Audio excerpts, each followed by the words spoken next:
बच्चों कैसे हैं आप? जैसे कि पिछली क्लास में हम लोगों ने क्या किया था कि गॉस थ्योरम के चैप्टर को खत्म कर लिया था, है ना। अब उसी के आगे से उसके न्यूमेरिकल को स्टार्ट करते हैं। तो हम लोग क्या करेंगे, इस न्यूमेरिकल को बेहतर के पहले फॉर्मूले को जानेंगे और किस फॉर्मूले में किस शब्द को, जैसे फाई ई है या ई है, ये ए है, ये किसको हम लोग क्या बोलते हैं, इन सब चीजों को हम लोग जानेंगे। और जिससे हमें क्या रहेगा, न्यूमेरिकल का सॉल्यूशन करने में और न्यूमेरिकल को समझने में बहुत इजी होती है, आसानी रहेगी। तो इसलिए एकदम कॉन्सेंट्रेट होकर इसको ध्यान दें, ठीक। जो जो बात आपको बताई जाए उसके बारे में आप जानते रहें, ठीक है। तो अब हमने यहाँ पे करना क्या है, देखिए, ठीक है। अब फॉर्मूले की बात करते हैं पहले हम लोग। तो फॉर्मूला हम लोग कौन सा लगाएंगे, तो फॉर्मूला बता करते हैं। तो फॉर्मूला क्या होगा, फिर पहले से हम लोग लगाते हैं phi E is equal to Q upon में 6 एप्सिलॉन नॉट, और एक लगेगा phi E is equal to Q upon में एप्सिलॉन नॉट। अब यहाँ पे 6 एप्सिलॉन नॉट, यहाँ पे एप्सिलॉन नॉट लगाया गया। ऐसा क्यों किया गया, तो देखिए सबसे मेन जो होते हैं ना फॉर्मूले होते हैं, अगर एक बार फॉर्मूले दिमाग में एंटर हो गए तो फिर आपको न्यूमेरिकल लगाने में कभी जीवन पर्यंत कभी प्रॉब्लम नहीं होगी। यू अंडरस्टैंड, ठीक। अब 6 एप्सिलॉन नॉट कब लगाते हैं, जब हम सेंटर की बात करते हैं। कहाँ की बात करते हैं, सेंटर की, तो वहाँ पर 6 एप्सिलॉन नॉट लगेगा। और जब हम लोग क्या करते हैं, वन सरफेस की बात करते हैं, किसकी बात करते हैं, ठीक। अब वन सरफेस की बात करें, जैसे सेंटर पे, जैसे मेरे पास चार्ज था, उसको सेंटर में हमने रख दिया, तो वो क्या करे, जब सेंटर पे हम मान लीजिए, अब कहाँ से हम कहीं निकल सकते हो, कहीं से भी जा सकता है। तो हमारे पास जो रूम होता है 1 2 3 4 5 6 सरफेस होते हैं। तो 6 में से किसी सरफेस में जा सकते हैं, सेंटर में है। तो सेंटर में होने के रीजन से किसी भी सरफेस से जा सकता है, इसलिए 6 वहाँ पर डिवाइड कैसे करते हैं। अब वन सरफेस की बात करी तो केवल वन ही सरफेस है, तो 1 से डिवाइड करें तो देखने की जरूरत हमें नहीं है। फिर फॉर्मूला हो सकता है E vector D phi E vector is equal to E vector dot D A, ये इसका एक फॉर्मूला होता है। या फिर एक फॉर्मूला होता है डी फाई ई बराबर, D phi E is equal to E A cos theta, एक फॉर्मूला हमारा ये होता है, ठीक। तो सारे के सारे फॉर्मूले हमें याद रखने चाहिए। और भी होते हैं, जैसे कि ई बराबर फॉर्मूला होता है हमारे पास 9 × 10⁹ क्यू अपॉन में आर स्क्वायर। अब ये हमें पता करना पड़ेगा कि यहाँ पे फाई क्या होता है। तो फाई इज इक्वल टू हमारा जो होता है उसको हम लोग बोलते हैं इलेक्ट्रिक फ्लक्स। फाई बराबर क्या होता है हमारे पास, इलेक्ट्रिक फ्लक्स, ठीक। तो फाई हमारे पास जो है वो इलेक्ट्रिक फ्लक्स है, ठीक। और इसके साथ साथ हमारे पास जो एप्सिलॉन नॉट है उसकी वैल्यू होती है 8.85 10⁻⁻12, याद रहेगा आपको, ठीक। डी ए, तो जो डी ए वेक्टर है हमारे पास उसको बोलेंगे एरिया वेक्टर,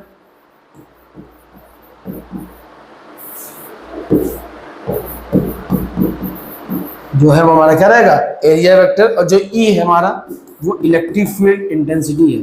क्या है हमारे पास, इलेक्ट्रिक फील्ड, या क्या बोल सकते हैं इसको, इंटेंसिटी, ठीक। ई हमारे पास जो है, यहाँ पे जो क्यू रहेगा वो हमारे पास क्या रहेगा, चार्ज, ठीक।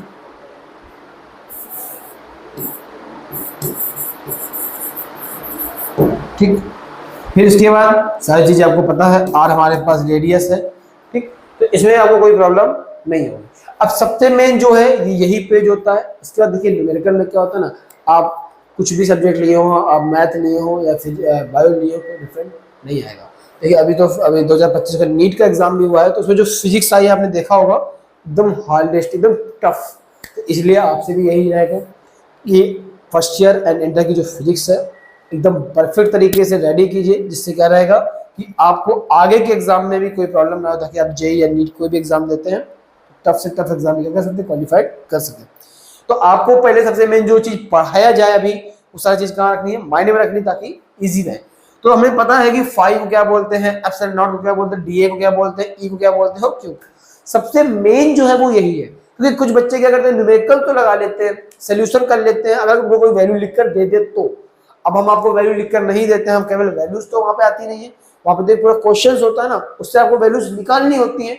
वो किस प्रकार से करेंगे, वो इस तरीके से करते हैं, ठीक है। तो ये जो सारी चीजें याद रहेंगी, हर एक चैप्टर बाय चैप्टर आपको नोट्स मिलते जाते हैं और आप तैयार करते जाए। ठीक। तो 17.70 पिको कूलम्स का हमारे पास क्या है, चार्ज है। चार्ज को हम लोग क्यू से डिनोट करते हैं, तो 17.7 पिको कूलम। तो पिको को हम लोग चेंज करेंगे 17.7 10⁻⁻9 पिको यानी 12, ठीक, कूलम्स। तो सेंटर पर जो हमारे पास क्या होता है, हमने अभी आपको पीछे बताया, फ्लक्स फाइंड करना है सेंटर पे हमें, ठीक। तो सेंटर पे जब फ्लक्स फाइंड करने का क्या है, तो फॉर्मूला होता है phi is equal to Q upon में 6 एप्सिलॉन नॉट, ठीक, ये हमारे पास फॉर्मूला होता है। अब आइए वैल्यू इनपुट करते हैं। देखिए क्यू की वैल्यू जो दी गई है हमारे पास 17.7 10⁻⁻12, ठीक, और 6 चलता रहेगा। इसकी वैल्यू दी गई है 8.85 10⁻12। पावर से पावर क्या हो जाएगी, कैंसिल हो जाएगी। जब इसका मल्टीप्लाई कराएंगे तो यहाँ पे आएगा हमारे पास 17.7 और यहाँ पे आएगा 53.1, और डिवाइड कर दीजिए, तो डिवाइड करते आएगा 0.333, ठीक, तो ये आपको याद रहेगा। अब यहाँ पे जो आंसर आएगा वो क्या आ जाएगा मेरा, ठीक, ये हमारा क्या इसका आंसर। आगे देखते हैं अगला सवाल क्या कह रहा है। नेक्स्ट हमारे पास सवाल क्या कहता है, यहाँ पे हमारे पास ई वेक्टर दिया गया है और ए वेक्टर दिया गया है।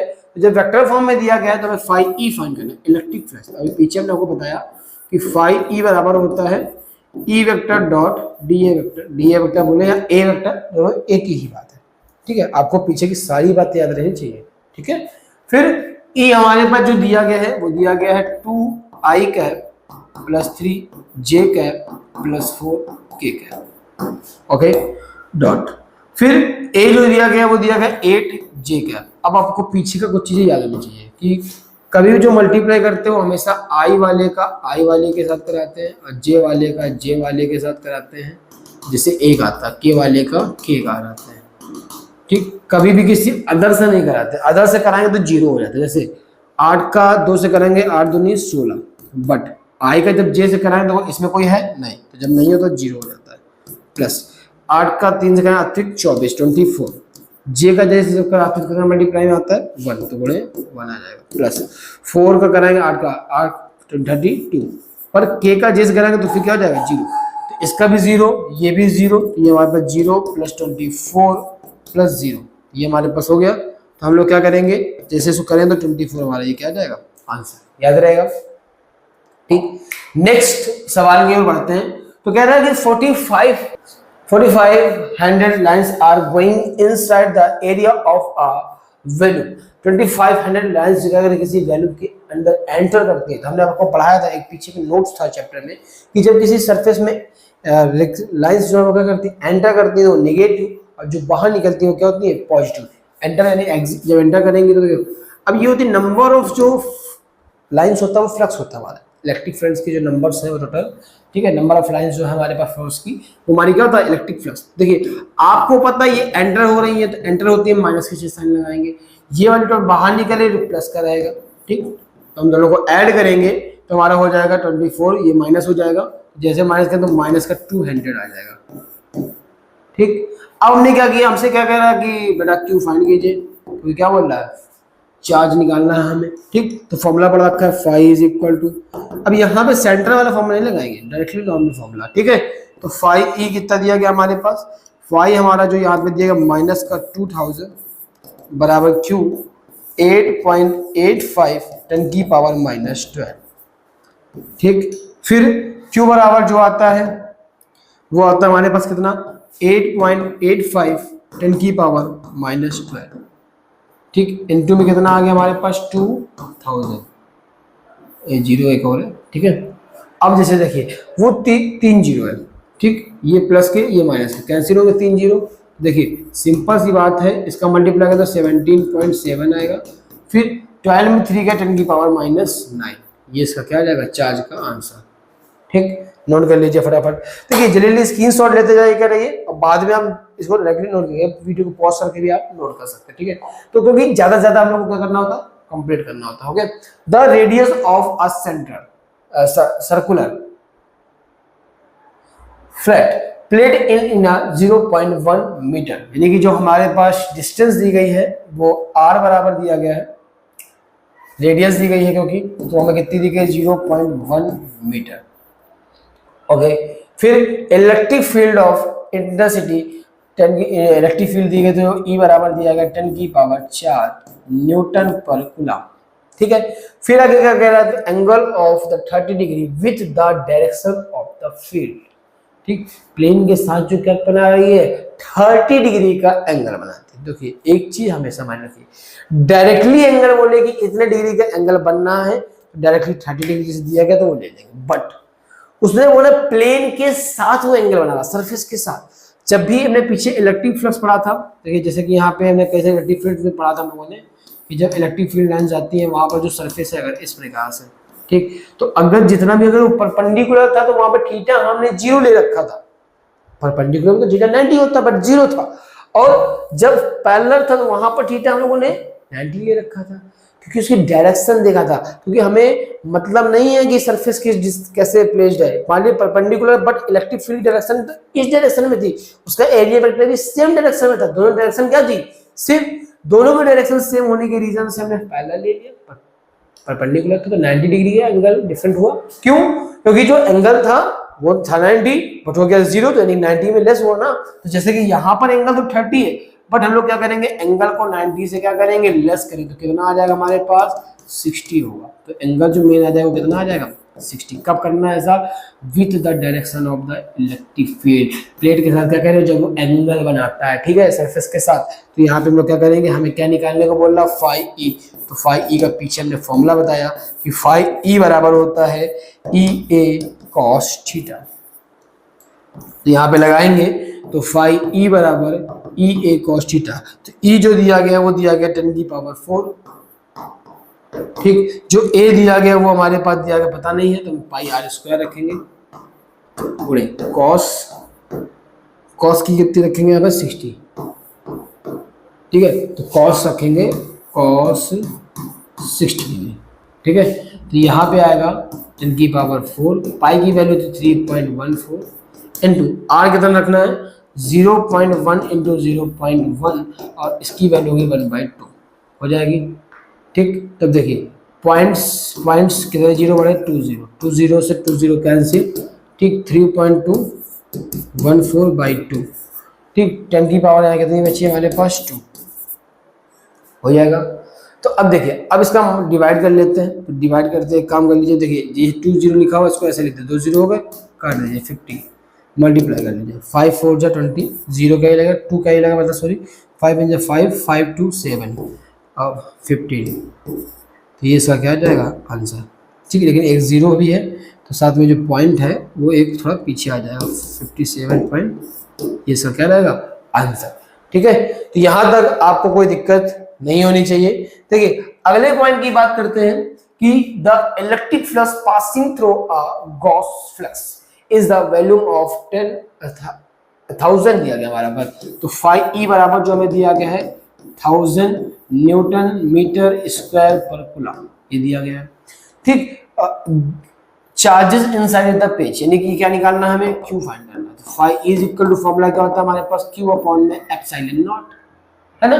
तो यहाँ पे रखिए 1000, यहाँ पे रखेंगे क्यू अपॉन में 8.85 10 की पावर -12, क्रॉस मल्टीप्लाई कर लीजिए, तो क्यू बराबर हम लोग का यहाँ पे कितना आ जाएगा 1000 इंटू 8.85 10 की पावर -12।